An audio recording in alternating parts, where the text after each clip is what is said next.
We were soon called off the bunker line duty as the 116th AHC had more helicopters arrive and were taking more casualties. They needed us back as mechanics and possible crew chiefs. We felt very good about that. We thought bunker duty would be great, but it turned out as a death-defying duty at night. Oh, the way the Army built their outhouses was a roofed area with about 4 holes cut into plywood with 55-gallon barrels cut in half with diesel fuel in them, set under the holes in the plywood.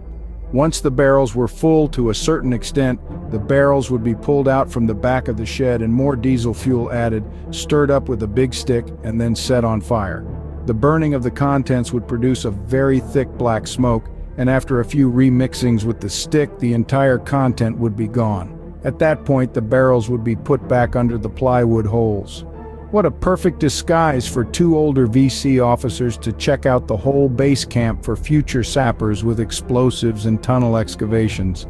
Many of our troops were out of the base camp looking for the enemy when they were crawling around right under the base camp. The Vietnamese were very smart people when it came to tactical war in their own country. It was their home. We outsiders were still trying to figure out what the heck we were doing there and how to do whatever it was we should be doing. We were propping up the South Vietnamese government that most South Vietnamese didn't even like. Big problem. Well, we 3 soon found ourselves back at our hooches, which was a great comfort compared to the bunker line sleeping on the ground or on top of sandbags fully clothed and armed in the daytime. We always had our boots on while sleeping in the hooches because of the rocket attacks. Running around in the dark barefoot was not a good idea. Speaking of clothing, I never wore socks or underwear as they became soggy with rain or sweat, and one would develop more easily jungle rot of the skin, which was a huge problem.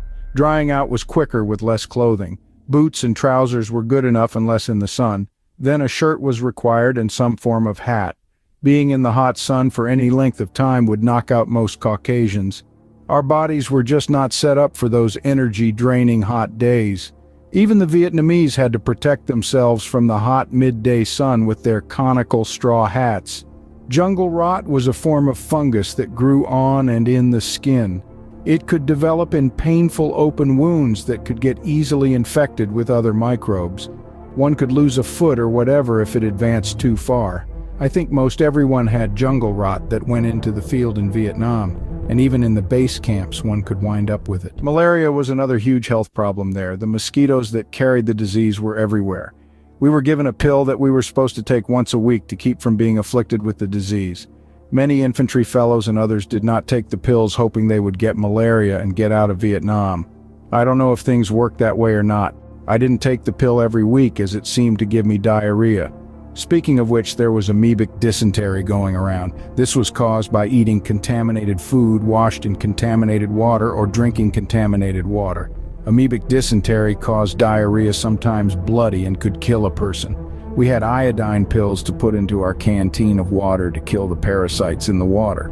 It worked after 30 minutes. The iodine itself may cause diarrhea, but it's better than contracting dysentery and other waterborne diseases. At the time, we had no water for showers. I probably went 2 months at a time without taking a shower. One became used to it. We worked on the helicopters, either out in the sun or in makeshift hangars made from canvas and wood about 18 hours a day. We had a mess hall where we could eat at a certain time, but the menu was usually powdered eggs, powdered milk, and sometimes powdered potatoes, nothing fresh as it was difficult enough at the time just getting water, sea rations, ammo, and fuel for the helicopters. Everything was flown in as the roads were impossible to traverse without getting ambushed. C-130S brought most of our supplies into Cu Chi, but they were shot up coming in and shot up going out. Very dangerous. And the airfield was short and just orange dirt at the time. Nothing going on in Cu Chi inspired confidence. Most of us ate sea rations. The boxes and cans were marked 1953. This was early 1968. They essentially expired 14 years ago. But that's what we ate. Ham and lima beans, turkey loaf, and others I think beans and franks, and others I forgot about. But along with the main can, one received in each box a few sheets of toilet paper. 4 cigarettes unfiltered, usually Camels, Lucky Strikes, Philip Morris, or Chesterfields, strong and dry, crackers that could break your teeth, a small piece cheese that was as hard as a rock, and a piece of chocolate that was just as hard and small. and a P38 can opener to open all the cans with. Everything was in a can except the cigarettes, matches, a little container of coffee, toilet paper, and Chiclets chewing gum. I started smoking cigarettes at this time, possibly to cover up the taste of the 15-year-old food. The strong liquid preservative in the main can, such as ham and lima beans, seemed to give me digestive problems, leading to what we called the runs, diarrhea. Later, we received C-ration boxes that were not that old and had a can of fruit contained in it. I only needed one box of C-rations as I never had much of an appetite any time in my life, and the C-rations diminished even that. I usually ate the can of fruit, the 3 hard crackers, the piece of hard cheese, and the hard piece of chocolate. That was it for the day. The cigarettes and coffee I had also, and some water, of course. The main can I gave away or traded for some of what I would eat. The helicopter maintenance mechanics had their own 2 hooches for themselves. We worked at least 18 hours a day doing major mechanical work in order to keep the helicopters flying. I took special care in the repair procedures as I had the idea of becoming a combat crew chief in the back of my mind. I had to know my stuff if I was to have my own helicopter to crew. During off hours, we read or wrote letters or had conversations about our family and hometown and why we should or should not be in Vietnam. There were 8 fellows in our hooch and we were all draftees except for one. Harry Hetrick pointed out that the aviation portion of the Army had the highest IQ rating of the other jobs the Army assigned people to. We had to have scored high on mechanics tests to be fixing aircraft. If something goes wrong with an aircraft, it's a long way to the ground. Sounds right, we figured. Also, 1/3 of the assault helicopter company were pilot officers, either warrant or commissioned. So, we should be able to figure out why we are here in Vietnam, even though the common Vietnamese man or woman do not want us here. We all agreed on that point. We decided it was a political war with no politicians fighting in it. It was democratic capitalism versus communism, even though the South Vietnamese politicians may be greedier and more corrupt than the communist politicians. It was the form of government, right or wrong, that we were dying for. All politics. Our politicians were showing the world that they would spill, not their blood, but the blood of their young men to stop a form of government that they did not like. So that is what we were left with, even though the war was a civil war. The North trying to unify the whole country and the South fighting to keep it divided. Sounds familiar to us, we thought. 1861, the American Civil War. I met a fellow from Springfield, Illinois. His name was Danny Utinsky. Everyone in the 116th knew Danny. He was on his 3rd tour in Vietnam in the 116th. I think they were all 1-year tours. He was an E5 specialist crew chief. I think he was also infantry at one time. He had a whole bunch of air medals and ones for valor and all sorts of other medals for heroism and valor, plus 3 Purple Hearts as he was wounded 3 times. He was fairly thin and on the slightly nervous side unless he was in direct combat. Then he was steady as a rock without fear. I think he actually enjoyed combat. Some guys get addicted to the excitement even though they could be killed at any moment. I know I was frightened on the bunker line at night but could still function, but was not cool as a cucumber.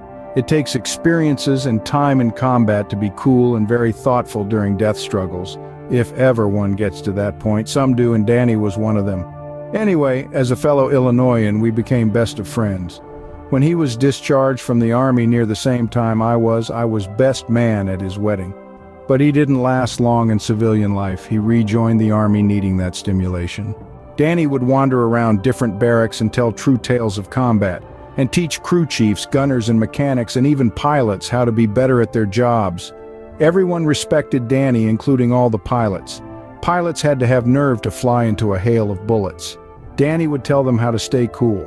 A lot of guys thought he was crazy, as he would volunteer to go on some of the most dangerous night missions. All night missions were dangerous, as I found out. Anyway, he was telling me that guys from Illinois had to show how brave we were. Like it was a contest on who was crazier than the other fellows of other states. Being a new guy, I sort of went along with some of his reasoning, if anyone could call it that. He said that I should become what I swore I would never become, a combat crew chief. He said I would become used to the danger as I was from Illinois, and all the guys from Illinois were very brave. I said I wasn't that brave, although I did have thoughts of eventually becoming a crew chief. He said that flying around and getting shot at and shooting back with a machine gun was very exhilarating, exciting, and was actually fun. Besides, think of all the war stories you could tell after the war. I said, yeah, if you lived through it. Well, he said he had been shot down 18 times and wounded 3 times, and he is still alive. He had sort of a point, sort of. He said he would teach me how to be the best crew chief in the company and how to have a better chance of staying alive. The company needs crew chiefs, he said.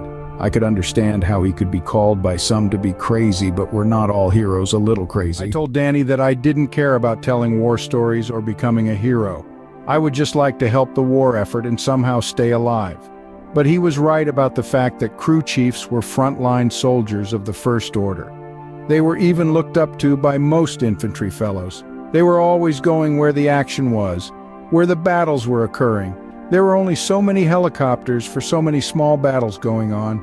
And I guess my small immersion in battle at the bunker line gave me a little confidence in how I might react in combat on a daily basis. But seeing these helicopters coming in almost every day with bullet holes in them and blood on the floor was a definite argument for not becoming a crew chief.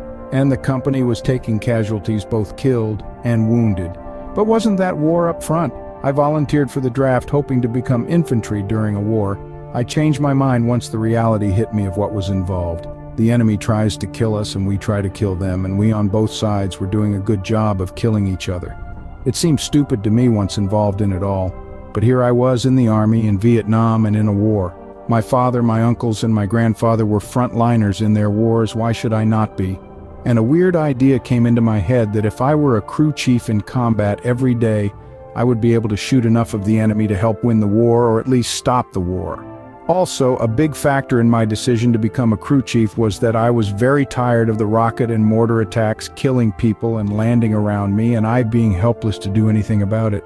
Essentially, I wanted to fight back and take my chances of being killed or crippled like the rest of these brave guys going out every day and fighting the war for the rest of us.